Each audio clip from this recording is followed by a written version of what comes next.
the level of military force right now in the form of the National Guard in Los Angeles, uh, the ratio of that to the need of that many people being there is on par with the ratio of tanks in DC versus the number that are actually needed there. I think it's exactly even, you know? Well, I mean, I think that's part of it, though. I'm seeing a lot of people who are just posting, this is what Los Angeles looks like. The images that apparently are flooding the right wing MAGA internet are of absolute, desolation and nonstop, replaying of a brick being thrown. And, people are dancing in the street, they're protesting.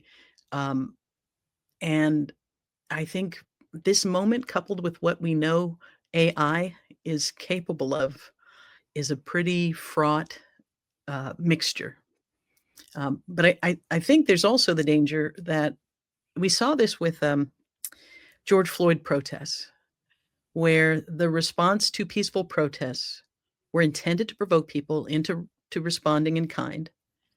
But when they started shooting rubber bullets at, sort of middle class suburban porches, telling people to get back inside their house, the thing shifted kind of dramatically because it was no longer contained in the areas where middle class people couldn't see it.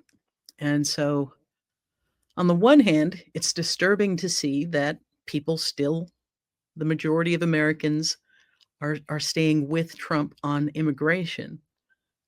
But I think we can be at this tipping point where what happens in Los Angeles right now can be the moment where the tide begins to turn. And that's not a given, but it's certainly within the realm of possibility.